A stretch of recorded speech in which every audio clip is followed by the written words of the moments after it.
I've got it, now you can too. It's the effing audacity. Now in a can. Hello, my name is Renee Maxine Haas, and this is the effing audacity. Today I'm joined by clinical and educational psychologist Dr. Maika Steinborn, who's been sharing hundreds of uplifting and practical videos on YouTube to help people feel more empowered. One of the main messages of my podcast has been about having courage to live an authentic life. And in some of my stories and those of my guests, we've discussed how solo travel can promote getting in touch with yourself. Solo travel provides freedom from familiar roles, a build of self-trust, a space for self-reflection, and practicing vulnerability in low-stakes interactions. Today, I wanted to dive deeper into defining what authenticity is, what the qualities of the authentic self are, and grounded ways of accessing ourselves, specifically our most authentic selves that don't require leaving the country. To get us started, I would like to know if you could help us define what the authentic self is in simple, everyday language. So it's you when you're not devaluing yourself, when you're not judging yourself, when you're giving yourself the space to be you, and when you're not excessively bending yourself to conform to what you think others want you to be. That's perfect. I love that. In your YouTube channel, you describe 8 qualities of the authentic self: calm, curious, connected, confident, compassionate, clear, courageous, and creative. Could you briefly walk through the 8 C's and why they matter? Definitely. And I want to give a shout out to Richard Schwartz, who came up with this concept of the 8 C's. And he's also the founder of IFS, or Internal Family Systems Therapy. And so they matter because they help us connect to our authentic self. Sometimes we may wonder, well, how do I find out what my authentic self is, or what I actually want, and if I'm on the right track? And the 8 C's, they can help us get there because they help us know which version of us is our authentic self. And so the version that feels these 8 C's is the version of us that is our authentic self. And that's the place to go to if you want to make life decisions. You can find inner guidance there when life gets difficult. And shortly what they are, so calm means overall calm nervous system. Curious means to be curious about our own inner world and that of our companions. Connected in the sense of being connected to ourselves, to others, something larger than ourselves, like nature. Confident, trusting that I have what it takes to make things work out. Compassionate, caring, appreciative. Clear, with inner clarity about what's going on and where we're headed. Courageous, doing what's important alongside fear and vulnerability. And creative, accessing our whole self and intuition, and then finding that creative energy inside. You emphasize that not judging ourselves when we're not living from these 8 C's is critical. It's important. Why is self-judgment such a big barrier to authenticity? Well, it's because self-judgment makes it feel unsafe to be yourself. And authenticity needs safety. So self-judgment interrupts inner processes that we need for authenticity, like noticing what you feel and allowing it to be there. If you're constantly judging yourself, then you're not paying attention to what you feel. And even if you feel something and you then judge it, it'll go away, or it won't be able to reach you with the message it might have had. So also making changes where necessary to align your life to what you feel, want, and need is something that's interrupted by self-judgment. So self-judgment makes you hide your authentic self, even from yourself, because then you'll be thinking, oh no, I'm being too needy, I'm too sensitive, weak, or this is embarrassing. So to sum it up, you can't be yourself in a room where you're being judged, doubted, or shamed, even if that critic is you. You said that authenticity is a lifelong journey, and you've also described what blocks might prevent us from being in an open-hearted state. And it's from that open-hearted state that we express ourselves through the 8 C's. You later go on to share this tool called the change triangle. Can you describe what the change triangle is, especially as a map and its 4 locations? This is a concept that it's been around for a while, but not very well known. And Hilary Jacobs-Hendel is a therapist who has brought it up again, and she's written a book about it and is explaining it in very good ways that are easy to understand. And it's a map of our inner experience, and it helps you find out where you are in any given moment and how to get from where you are to your authentic self. And there's 4 locations. The first one is outer defenses. These are unhelpful things that we do in the external world, so we don't have to feel any kind of inner discomfort. So that could be procrastinating, avoiding conflict, people-pleasing, saying no to a challenge that would actually intrigue us, or numbing through consumption of substances or other addictions. So these are usually the unhelpful things that people would say, this is a problem I have. And then there's inner defenses. That's something that happens inside that pushes away your authentic self or your authentic feelings because you somehow feel they're wrong or they shouldn't be there.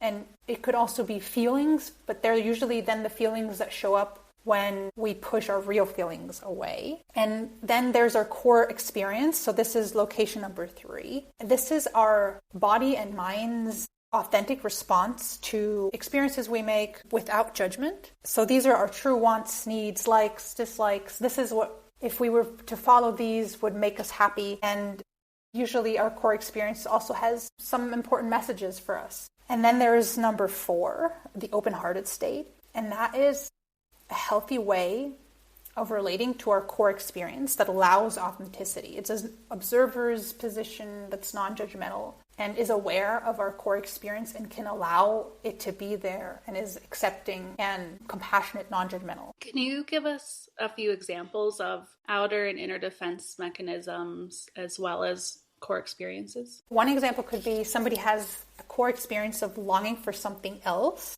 or more in their career. And then the inner defense they have is thinking, this is selfish, I can't do that. So they feel guilty. And then the outer defense could be cynicism, saying things like, oh, passion is overrated. Maybe also being cynical when they see somebody else following their passion. And another example could be a core experience of feeling alive in connection to a certain idea for change. So there's this idea and it really makes you come alive whenever you think of it. But then the inner defense is anxiety because it's connected to uncertainty and it'll change things. And then the outer defense could be doing endless research about the change instead of taking the next small step. I find these examples to be really helpful to understand the mapping of the change triangle and how they can show up for us. There was one example that you had given where an outer defense mechanism might be excessive people pleasing.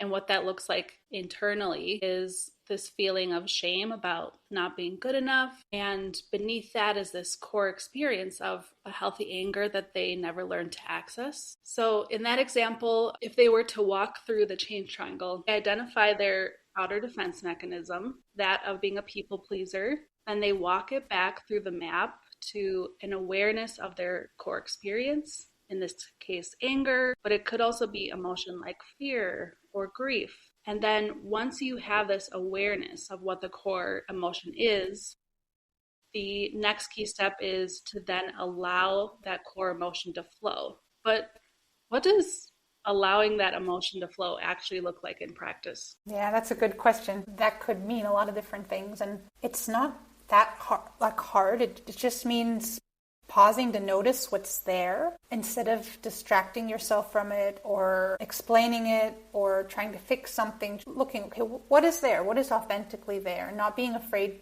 to let it be what it is or that it could say something negative about you, but to trust whatever I'm going to find, it's okay for me to be feeling what I'm feeling. So just pause and then also feel it in your body. Where are you feeling what you're feeling? What exactly does it feel like? Dropping judgments that this couldn't be right or that it could maybe not be right. And then you can also experiment with labeling your experience. So trying to find words for it. If it's an emotion, trying different words like, is this anger? Is this sadness? Is this fear? Is it maybe also joy?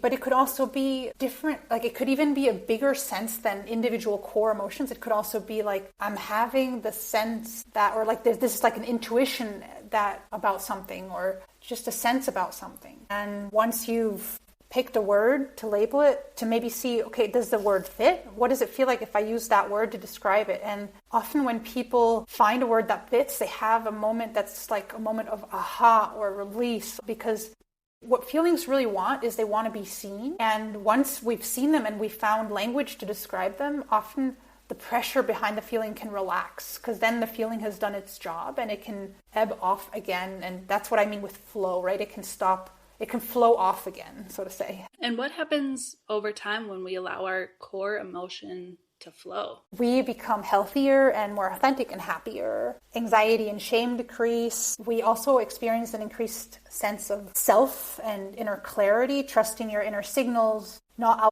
outsourcing validation. We can also feel closer to others in relationships, because if we're better at making space for our own emotions, then usually we also get better at having space for other people's emotions too. One of the key takeaways in the shared triangle is that once a person allows their core emotion to flow, they can pendulate back into this open-hearted state where they can express themselves authentically through those 8 C's, be it calm, curious, connected, compassionate, clear, courageous, or creative. When I imagine this in practice, I visualize this person who might be feeling angry during a specific situation.